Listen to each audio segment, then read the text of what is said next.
Wow. So that's quite the journey. But how did you? What did the work look like in addressing your subconscious? Because I, I know you're summarizing many years of deep work, right, into a snapshot. But what did that work actually look like? How does one go about learning about their own subconscious? What influences it? Yeah, How do we start that deep work that you did in order to work on your recovery? it's a great question. So there's many different sort of branches, I would say, but I would say the top two that were most impactful for me, maybe the top three. Actually, I'm going to give you four because it's an Great. injustice More the to. better. um, but I would say one of the first things that was really profound for me, like the actual first sort of path I went down, was understanding that through different traumatic instances, we give meaning to things. And because the subconscious mind is essentially survival wired, it seeks certainty. So, what the subconscious mind does is when we go through traumatic events, we give it meaning. So, as a child, for example, when I saw a lot of chaos in my home, I made that mean I am unsafe, I can't trust. And because our subconscious essentially creates the lens that we see the world through, like it's important for anybody who's not aware of this that we understand that our subconscious and unconscious collectively are actually responsible for 95 to 97% of our beliefs, our thoughts, our emotions, our actions and decisions, whereas our conscious mind is 3 to 5%. And so, That's for just mind me, blowing. yeah, right? And like we should be We like talking to about we like to think that we're in control, right? That we're making educated decisions, but we're just kind of on exactly. autopilot, right? Exactly. And so for me, it was understanding that through different painful events, I had made a lot of meaning, and the subconscious mind personalizes things. So I had all this meaning floating around in my mind that I essentially got imprinted with at a subconscious level. Like, I'm not good enough. I'm unworthy. I'm bad. I can't trust. I am unsafe. All these sorts of pieces of meaning. And what happens is these pieces of meaning become our core beliefs about ourselves. And so whenever we go through a painful instance or event, we give that meaning and it gets stored subconsciously. And then that becomes that lens you see the world through. And our belief patterns create thought patterns, right? So if I believe I'm not good enough, for example, I may have a lot of thoughts circulating throughout the day, like, I'm not interesting enough. I'm not smart enough. I'm not attractive enough. I'm not, fill in the blanks for all the different things that people will make those things mean. And then when we're thinking those things, how do we feel? Right? We feel sad. We feel defeated. So our belief patterns are leading to thought patterns and emotional output, which then is made up of neurochemical reactions, right? Hmm. So you can see how that actually affects your neurochemistry. And then neuroscience, a neuroscientist by the name of Antonio Damasio actually proved that every single decision we make is based on our emotional state. And so you can sort of, I think of like our beliefs as being our tree trunk, and then the tree branches being the thought patterns that follow, Hmm. the leaves being the emotions, and then our decisions follow that as well. And so one of the first things I started doing when I was trying to explore my subconscious mind was trying to be aware of my thoughts throughout the day, realizing that they stem from these different beliefs that were unprocessed.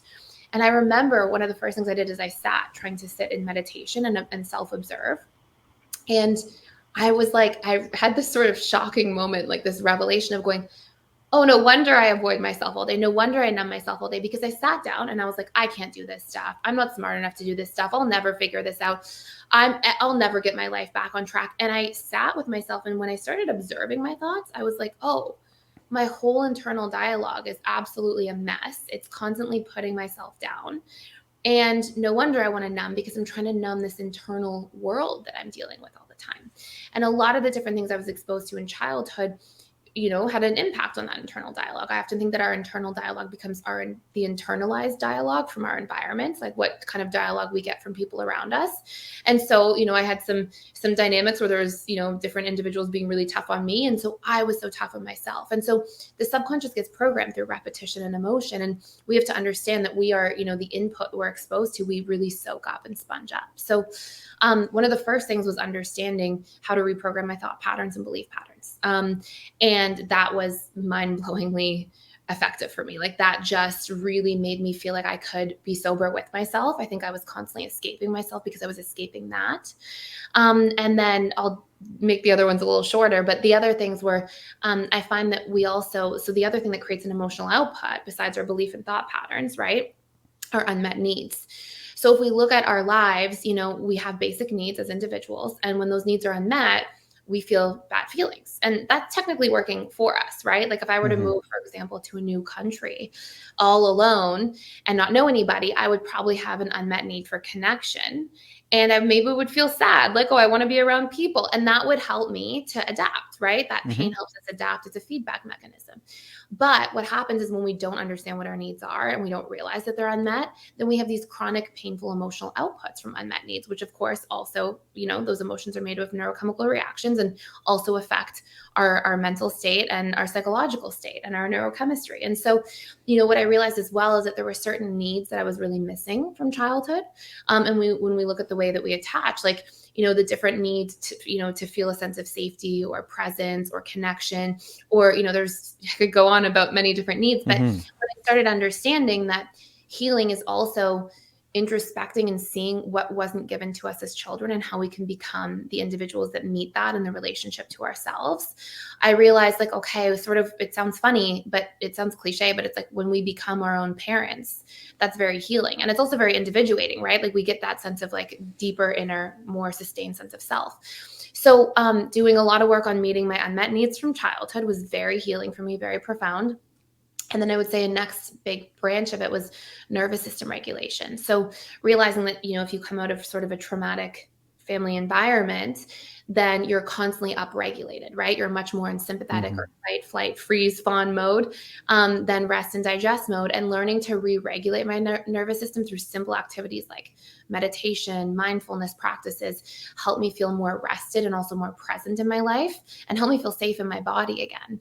And then I would say the very last thing was doing a good bit of shadow work was very beneficial Mm-hmm. for me at a subconscious level. So really understanding that when we go through these different sort of branches of healing, that a lot of them, like, they can't just be an understanding or an awareness. They have to be an application of tools, because it's through repetition and emotion that we rewire our neural pathways. So sort of digging into those four major branches was definitely super helpful for me. Wow, that was just a water hose of I know. gold right there. No, I mean, thank you, because and you just touched on so many core concepts that I think are sometimes watered down. Like we talk about shadow work, but who really? I mean, it's kind of a catch term now, but what does that actually mean? Shadow work, and you're talking about re-regulating our nervous system. Like we know that as biofeedback, but biofeedback is another term that's been thrown around. It's kind of like, oh, get some bio. But I mean, I talk to clients all the time. They don't know what biofeedback is, and so it is. It's that rewiring, and I think there's such a lack of knowledge and understanding about these core concepts that are crucial to, as you say, learning to reprogram our mind, right? And we talk about, you bring up topics like the subconscious, and some people think like you're going into woo-woo land, right? But it's not. It's scientific, and from what I've read and the way I understand it is that the subconscious will, anything that we allow into our subconscious will find a way to express those needs, as you say, those unmet needs. And so that's oftentimes in our behavior, our emotions, right? Our nervous system. And we're kind of at the mercy of it, right? Unless we're paying attention. Absolutely. And the other thing that's Yeah. so interesting is when it comes to needs, is like our subconscious mind will always find a way to meet its needs. But when we don't have conscious and healthy strategies, a lot of those ways are ways that we created patterns from childhood. So things get patterned into us through repetition Mm-hmm. plus emotion. I think it's important for anyone listening to also realize that our subconscious speaks through emotion and imagery. It doesn't speak through language so much. So if I say to you, for example, like, please, whatever you do not think of the pink elephant. Mm-hmm. Like, what happens? Like, your subconscious actually flashes an image of the pink elephant, and Yes. so our subconscious doesn't really hear these like knots, and it doesn't really speak language. It speaks in emotion and imagery. So when we're trying to rewire things, we have to actually speak in the language. We're really trying to leverage repetition, emotion, and imagery. So let's say, for example, that one of the things you're trying to rewire is this idea, just for simplicity's sake, that I'm not good enough, right? Really common belief a lot of people Mm-hmm. acquire from childhood. And so if we're trying to change that, like, I'm not a big believer in affirmations, because affirmations is speaking conscious mind language. It's I am good enough. I am good enough. Mm. So what we actually have to do to fire and wire new neural pathways, for example, when trying to reprogram core beliefs, is we have to take I am not good enough and we have to say, what's the opposite? I am good enough. And then we have to find pieces of evidence. And evidence, if you look, is actually in memory, right? So I'm good enough because I went to this school, I obtained this certification, or I graduated from this program. And when you think of pieces of evidence, they're actually pieces of emotion and imagery. And so there's one really simple tool. I mean, there's many tools to reprogram your subconscious, but one really simple tool for rewiring your beliefs and your internal dialogue is a form of auto-suggestion. And the idea is that we pick states of mind where we are suggestible, meaning that our brain is producing more alpha or theta brainwaves, which Mm-hmm. typically happens first hour of the morning, last hour before you go to bed, or after like a meditation or something like that. And when we're in this like more suggestible state, we want to come up with 10 pieces of evidence across 21 days as a habit, for why we are the opposite of this painful belief we're carrying. So for myself, I did a lot of that on I am worthy, I am good enough, I am able to trust, I am safe. All these old ideas that I was carrying from childhood. And over 21 days, okay, I am safe because coming up with 10 pieces of evidence. I have locks on my door. I live in a safe place. I'm getting better at setting boundaries. I have people I can count on or rely on in my life. And so when we do that and we picture those things, those issues, those painful limiting beliefs and challenges, they're not conscious mind problems. Those are subconscious mind problems. So we have to fix them with subconscious mind solutions. And so doing something like that across the 21 days with repetition, emotion, and imagery allows us to actually rewire those entire paradigms of otherwise kind of trapped thoughts and belief patterns that can really affect us emotionally. Thank you for that, Thais. That is like gold, right? Because and that sounds very CBT, right? And we think about cognitive behavior. I know you have certifications in that. If we're talking about like core beliefs, right? Core Yes. beliefs. I love that imagery you gave of the tree being the core beliefs, and you have these other things kind of branching off, right? The Yeah. thoughts and our feelings and everything are kind of rooted in those core beliefs, but it's hard, to change our core beliefs. And so when I'm working with clients, oftentimes when we talk about positive affirmations, and one of the biggest challenges is they feel inauthentic, Yeah. right? If they're Exactly. inauthentic, our brain is going like, sorry. Exactly. And then you have the negative Uh, emotion that you're trying to get away from because you're mm-hmm, actually moving towards the painful belief instead of it. That's why evidence is the system hack for it. mm-hmm. Yeah, absolutely. Because the brain is very good about debating, right? About playing the devil's advocate and be like, no, but what about A, B, C, and D? All of these negative things we tend to ruminate on our past regrets, the things that lead to self shame, right? That Yeah. negative self image. Yeah. The Exactly. subconscious is very if we have those rooted core beliefs that are negative or skewed about ourselves, like you said, because of the way we were raised or the things we were exposed to or those lived experiences that form those core beliefs, then our subconscious is very good about protecting them, right? Because they're so closely attached to our identity. Exactly. And because the subconscious is always trying to maintain its comfort zone, right? So like Mm-hmm. it's always trying to maintain its space of familiarity. And so we can have that resistance, but that's so to be perfectly honest, like just to break it down, it's CBT for the subconscious mind, right? So Yeah. Yeah. CBT, Right. well, that's what this is, right? Is Yes. Absolutely. understanding principles of how the subconscious reprograms. And all I did was take CBT information and different dynamics and then be like, okay, well, how do you not keep it conscious? How does it not just stay in affirmations and language? How do we speak Mm-hmm. in the language of the subconscious and leverage that across about 21 days? We can really, if we divest essentially from this same sort of storyline of how we're not good enough or not, not a good person or not safe or whatever it is, if we divest from that and we really feed evidence and repetition, emotion, imagery to the other side of it across 21 days, we actually reprogram that core belief at the subconscious level rather than just having the conscious mind kind of awareness. See, I was hoping I could just play a tape while I sleep, I know because it would be nice everything else sounds like work.